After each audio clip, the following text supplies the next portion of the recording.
स्वर सुधा मंच पर प्रस्तुत है मालती जोशी की कहानी प्रत्यावर्तन।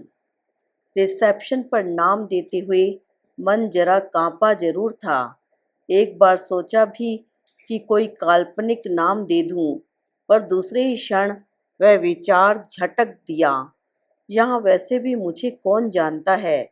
यह सोचकर मैंने मन को मजबूती से थाम लिया और अपना नाम लिखवा दिया। क्लिनिक की लोकेशन ही उसके महंगे होने का आभास दे रही थी। भीतर की साज सज्जा देखकर तो यह साबित ही हो गया। जहाँ वेटिंग रूम लिखा था वह बाकायदा एक हॉल था। कोई आधा दर्जन सोफे और दर्जन भर कुर्सियाँ करीने से लगी हुई थी। बीच बीच में छोटी छोटी मेजें पड़ी थी जिन पर पत्रिकाएं करीने से सजी थी। एक कोने में वाटर कूलर था, दूसरे कोने में टॉयलेट का दिशा निर्देश करती तख्ती थी। अपनी बारी का इंतजार करते हुए मैं एक सोफे में धंस गई और सामने पड़ी एक पत्रिका उठा ली। मेरी आंखें रंगीन पन्नों पर तैर रही थी, पर मेरा दिमाग कहीं और था। मेरे यहाँ आने के औचित्य पर दिमाग बार बार सवाल कर रहा था। यदि मुझे आधा पौन घंटा और बैठना पड़ जाता तो शायद मैं भाग खड़ी होती, पर सौभाग्य से मेरा नाम जल्दी ही पुकारा गया। मिस अरुंधति शुक्ला। उस अजनबी वातावरण में अपना ही नाम इतना अपरिचित सा लगा कि क्षण भर तो समझ में ही नहीं आया। फिर सकपकाई सी मैं उठी और मैंने देखा दर्जन भर आंखें मुझे घूर रही हैं। कांपते कदमों से और धड़कते हृदय से मैंने केबिन में प्रवेश किया। अब तक तो बाहर की भव्यता से ही मैं अभिभूत थी। भीतर विराजमान सौंदर्य को देखकर तो मैं ठगी सी रह गई। पैर वहीं जम गए। बैठिए। कानों में जैसे मधुर घंटियां बज उठी। किसी तरह अपने को समेटकर मैं सामने पड़ी कुर्सी पर बैठ गई। कहिए। फिर एक बार घंटियों का स्वर आया। उनकी आंखें भी मुझ पर टिकी हुई थी। देखिए, संकोच मत कीजिए। ऐसे केसेस से मैं आए दिन मुखातिब होती रहती हूँ। ऐसे केसेस से मतलब कोई अनमैरिड महिला जब गायनोकोलॉजिस्ट के पास आती है तो ओह नो, मैं एकदम चिहुकी। अब समझ में आया कि बाहर वे 2 दर्जन आंखें मुझे घूर क्यों रही थी। मिस अरुंधति शुक्ला ने उनकी जिज्ञासा जगा दी थी। सॉरी, वैसे कोई बात नहीं है। मैं यहाँ पेशेंट की हैसियत से नहीं आई हूँ। दरअसल आपसे प्रश्न पूछने हैं। आप पत्रकार हैं? नहीं, हिंदी की प्रोफेसर हूँ मैं। फिर उन्होंने प्रश्नार्थक नज़रों से मुझे देखा। दरअसल मैं ये पूछना चाह रही हूँ कि आपकी शादी क्यों टूटी थी। उन्होंने घूर कर मेरी ओर देखा। मुझे डर हुआ कि वे कहीं आया को बुलाकर मुझे बाहर का रास्ता न दिखा दें। इसलिए मैंने तुरंत अपनी बात स्पष्ट करते हुए कहा, मैं जानती हूँ कि यह बहुत पर्सनल प्रश्न है और मैं आपको इसका उत्तर देने के लिए बाध्य नहीं कर सकती। फिर भी अगर आप मेरी जिज्ञासा शांत कर सकें तो बहुत कृपा होगी। कारण जान सकती हूँ? मेरे लिए वहाँ से प्रस्ताव आया है। अब उन्होंने मुझे ध्यान से देखा। मैंने कहा, इस समय मेरी उम्र 34 वर्ष है। इतना बड़ा जुआ खेलने से पहले जानना चाहती हूँ कि आप ये बाजी क्यों और कैसे हारी। मेरी बात सुनकर उनके चेहरे का तनाव कुछ कम हुआ। वे धीरे से हंसकर बोली, मैं इसे बाजी हारना नहीं कहती। It was a successful retreat. मैं कुछ समझी नहीं। उन्होंने समझाने की कोशिश भी नहीं की। बोली, देखिए, ये मेरे काम का समय है। बाहर बैठे पेशेंट्स अपनी बारी का इंतजार कर रहे हैं। आप अगर 2 बजे तक रुक सकती हैं तो तफसील से बातें होंगी। तब तक आप चाहें तो थोड़ा घूम आएं या वेटिंग रूम में आराम करें। हम लोग ठीक 2 बजे मिलते हैं। वहाँ बैठकर फिल्मी मैगजीन्स पढ़ने की अपेक्षा मैंने शहर का एक चक्कर लगाना मुनासिब समझा। 2:45 मैं क्लिनिक पर लौट आई। ठीक 2 बजे वे अपने केबिन से बाहर आई। मुझे देखते ही उनके चेहरे पर मुस्कान तैर गई और वे बोली, चलें। उनकी कार में बैठकर हम लोग एक रेस्तरां में पहुंचे। टेबल शायद पहले ही बुक किया जा चुका था, क्योंकि हमें सीधे वहीं ले जाया गया। यह एकदम कोने वाली टेबल थी, जहां अपेक्षाकृत एकांत था। उन्होंने इत्मीनान से खाना ऑर्डर किया और फिर बोली, सॉरी, मैंने तुमसे बिना पूछे ही सब कुछ ऑर्डर कर दिया, क्योंकि मुझे लगा कि इस समय खाना हमारे लिए सेकेंडरी है, तो फौरन मुद्दे पर आया जाए। मैंने लक्ष्य किया कि वे बड़ी सहजता से आप से तुम पर आ गई थी, पर उनका व्यक्तित्व ऐसा था कि मैं उतनी बेतकल्लुफ़ नहीं हो सकती थी। सबसे पहले तो मैं एक पर्सनल प्रश्न पूछना चाहूँगी। इतने वर्षों तक तुम अनब्याही कैसे रह गई? Any specific reason? नहीं, कोई ख़ास कारण नहीं। सीधी सी कहानी है। एमए में थी जब पिताजी अचानक चल बसे। दोनों भाई विदेश में थे। वे सपरिवार आए और रस्में निपटाकर लौट गए। यह तय हुआ कि एमए के बाद मेरी शादी कर दी जाएगी। फिर वे लोग माँ को ले जाएंगे। फिर माँ बारी-बारी से दोनों भाइयों के पास रहा करेंगी। पैतृक मकान बेच दिया जाएगा। आधा पैसा मेरे नाम और आधा माँ के नाम पर फिक्स्ड डिपॉजिट में डाल दिया जाएगा। माँ के कानों में जब यह योजना की भनक पड़ी तो वे एकदम बिफर गई। उन्होंने साफ कह दिया कि न तो वे यह पुश्तैनी मकान बेचेंगी, न इस उम्र में विदेश जाएंगी। जितने दिन जीना है इसी देहरी पर रहेंगी और यहीं प्राण छोड़ेंगी। भाई बेचारे पसोपेश में पड़ गए। मैंने उन्हें आश्वस्त किया कि मैं माँ के पास बनी रहूँगी, उनके रहते शादी नहीं करूँगी। इस बीच मेरी पीएचडी भी हो गई, मुझे गवर्नमेंट कॉलेज में नौकरी भी मिल गई। भाई लोग भी यथाशक्ति भेजते ही रहते हैं। जिंदगी ठीक ठाक गुजर रही थी, पर अचानक माँ को मेरी शादी की चिंता होने लगी है। कहती हैं, पता नहीं कितनी जिंदगी लिखाकर लाई हूँ। मेरे मरने के इंतजार में तो तुम बूढ़ा जाओगी, फिर तुमसे शादी कौन करेगा? इन लोगों से परिचय कैसे हुआ? अभी परिचय कहाँ हुआ है। माँ के सत्संग मंडल की एक आंटी उन लोगों से परिचित है। उन्होंने शायद मेरे बारे में बताया होगा, तो मिलने की इच्छा प्रकट की गई है। माँ तो एकदम उछल पड़ी थी, पर डाइवोर्स की बात सुनकर मैंने सोचा पहले थोड़ी छानबीन कर ली जाए, बाद में ऐसा न लगे कि इससे तो अनब्याही भली थी। तो छानबीन कहाँ से शुरू की जाए? मैं तो यही जानना चाहूँगी कि ये शादी क्यों टूटी, कौन सा पक्ष ज़्यादा कसूरवार था। तब तक हमारा ऑर्डर आ गया था। जब तक बैरा खाना लगाता रहा वे चुप बनी रही। उसके जाते ही बोली, कसूरवार कौन है यह तो तुम तय करोगी, मैं तो सिर्फ अपनी बात कहूँगी। ये तो तुम हम लोगों के सरनेम से ही जान गई होंगी कि हमारी जातियाँ अलग हैं। आजकल तो ऐसी शादियाँ आम हो गई हैं। हाँ, फिर भी कुछ लोग हैं जो इन चीज़ों को महत्व देते हैं। हम दोनों के ही माँ-बाप इस शादी के सख्त खिलाफ थे। अशोक के घर में तो मेरा घोर विरोध हो रहा था। मुझे गुमनाम धमकियाँ भी दी गई। मेरा रिकॉर्ड भी खंगाला गया, ताकि अगर कुछ सनसनीखेज हाथ लगे तो उसे मेरे खिलाफ प्रचारित किया जा सके। ऐसे खराब माहौल में मेरे भैया भाभी देवदूत की तरह सामने आए। भाई चट्टान की तरह मेरे साथ खड़े रहे। भाभी ने कहा, अगर सचमुच एक दूसरे से प्यार करते हो तो शादी कर लो। शुरू शुरू में थोड़ा हंगामा होगा, बाद में सब ठीक हो जाएगा।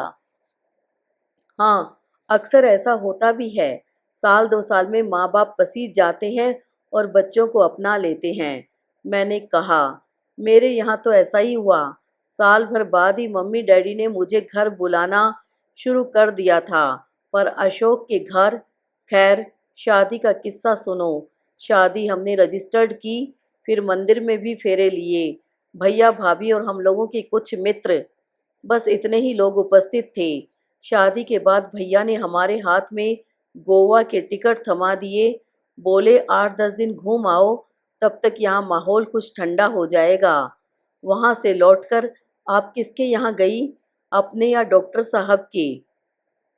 हमें पता था कि शादी के बाद दोनों ही घरों में हमारा प्रवेश वर्जित हो जाएगा, इसलिए हमने पहले ही एक फ्लैट बुक कर लिया था। हमारे लौटने तक भाभी ने उसे चकाचक तैयार कर दिया था, ज़रूरत की हर चीज़ मुहैया करा दी थी, इसलिए हमें आते ही नॉन तेल लकड़ी के चक्कर में नहीं पड़ना पड़ा। हनीमून का हंग आफ्टर हम अच्छे से एंजॉय कर सके। लंबी छुट्टी के बाद जिस दिन हमें ज्वाइन करने वाले थे, सुबह सुबह अशोक ने एक अजीब प्रस्ताव रख दिया। बोले, चलो पहले चलकर मम्मी पापा का आशीर्वाद ले लेते हैं। मैं हैरान रह गई। कहा, वे लोग कितना नाराज हैं जानते हैं न? तो क्या हुआ, माँ बाप तो नाराज होते ही रहते हैं। हमने नाराज किया है तो हम ही मना भी लेंगे। मेरा बिल्कुल मन नहीं था, पर दाम्पत्य के शुरुआत में ही मैं किसी तरह की कड़वाहट नहीं घोलना चाहती थी, इसलिए धड़कते दिल से ही सही साथ चल दी। वे लोग लॉन में बैठकर सुबह की चाय पी रहे थे। हमने पापा जी के पैर छुए। वे प्रस्तर मूर्ति की तरह बैठे रहे। न उन्होंने आशीर्वाद दिया, न ही कुछ बोले, पर ये जैसे ही मम्मी के चरणों में झुके, उन्होंने खींचकर एक चांटा रसीद कर दिया। क्या बात करती हैं, सच कह रही हूँ। फिर मेरी ओर इशारा करके बोली, इस चुड़ैल के साथ यहाँ आने की तेरी हिम्मत कैसे हुई? और उसके बाद जिन शब्दों से उन्होंने मुझे नवाजा है, उनका तो मैं उच्चारण भी नहीं कर सकती। आज भी जब वह प्रसंग याद आता है, मेरे तन बदन में जैसे आग लग जाती है। अपमानित होकर लुटे पिटे से हम लौट आए। कितने ही दिनों तक हम एक दूसरे से आंखें चुराते रहे। अपमान का दंश इतना तीखा था कि हमें सामान्य होने में एक अरसा लगा। तुम बोर तो नहीं हो रही हो न? अनुराधा जी ने पूछा। नहीं, बल्कि मुझे तो संकोच हो रहा है कि ये दुखद प्रसंग आपको फिर से याद दिला रही हूँ। याद तो उनकी दिलाई जाती है जो बातें हम भूल जाते हैं। ये प्रसंग तो मेरे मन पर इतने गहरे अंकित हो गए हैं कि भूलने का सवाल ही नहीं उठता। वह मुश्किल तमाम मैं उस घटना से उबर पाई थी, पर अशोक शायद कभी उबर ही नहीं पाए। उनके लिए यह धक्का बहुत जबरदस्त था। माँ के बहुत लाडले थे, इसलिए उन्हें विश्वास था कि वे सहज ही उन्हें क्षमा कर देंगी, पर इस विश्वास को जबरदस्त आघात पहुंचा। उससे वे एकदम विचलित हो गए। एक नया ही रूप उनका सामने आया।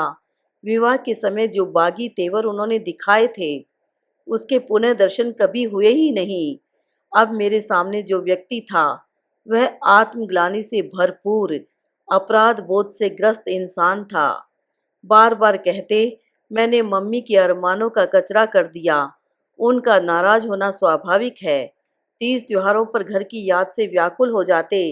राखी पर बिसूरते रहते कि 3-3 बहनों के होते हुए भी मेरी कलाई सूनी है। संकोच के मारे मैं भी अपने भैया को राखी नहीं बांधती ताकि उन्हें बुरा न लगे। साल भर बाद मेरे माता पिता थोड़े पिघले और मेरा घर आना जाना शुरू हो गया, पर निमंत्रणों के बावजूद ये कभी मेरे घर की देहरी नहीं चढ़े। कहते, जिस दिन मेरे घर में तुम्हारा स्वागत होगा, तभी मैं तुम्हारे घर जाऊंगा। फिर एक दिन खबर आई कि पापा जी को कैंसर हो गया है। ये एकदम बेचैन हो उठे। मैंने कहा, परेशान होने की क्या बात है? बेटे की हैसियत से न सही, डॉक्टर की हैसियत से चले जाओ। जो बन पड़े सेवा करो। पर उनकी हिम्मत नहीं पड़ी। बस बार बार बिसुरते रहे कि मैं ही पापा के इस कष्ट का कारण हूँ। इस तरह अपने साथ मुझे भी कटघरे में खड़ा कर दिया। हम लोग पापा जी के स्वास्थ्य को लेकर आशंकित तो थे ही, पर अंत इतना निकट होगा यह नहीं सोचा था। एक दिन मम्मी जी का फोन आ गई ही गया कि वे अंतिम सांसें गिन रहे हैं और तुम्हें देखना चाहते हैं। मैंने कहा, अब तो कोई दुविधा ही नहीं है, फौरन चले जाओ। क्यों, तुम नहीं चलोगी? मेरे लिए तो बुलावा नहीं आया है। वे एकदम झल्ला पड़े। तुम्हारे लिए क्या अलग से निमंत्रण पत्र छपवाना पड़ेगा?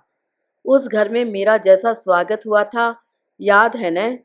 हम लोग घर नहीं अस्पताल जा रहे हैं, और क्या ऐसे समय भी तुम अपना मान सम्मान भूल नहीं सकती? बहस करना फिजूल था, बल्कि मुझे तो डर हो गया कि अगर इस बहसबाजी में पापा जी के प्राण पखेरु उड़ गए तो अशोक तो क्या, मैं भी अपने को माफ़ नहीं कर पाऊंगी। बेमन से ही सही मुझे साथ जाना ही पड़ा।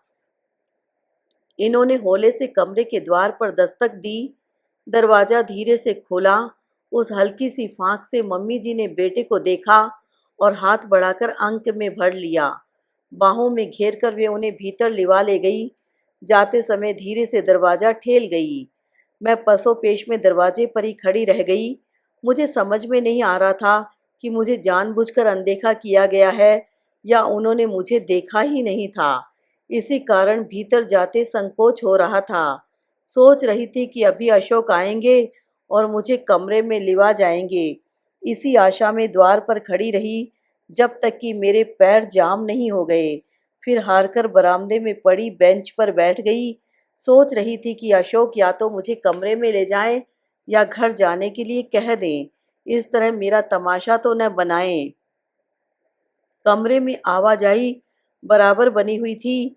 उन लोगों में अशोक की बहनें भी होंगी, पर उन लोगों ने मेरी ओर देखा तक नहीं। बात करना तो खैर दूर की बात थी।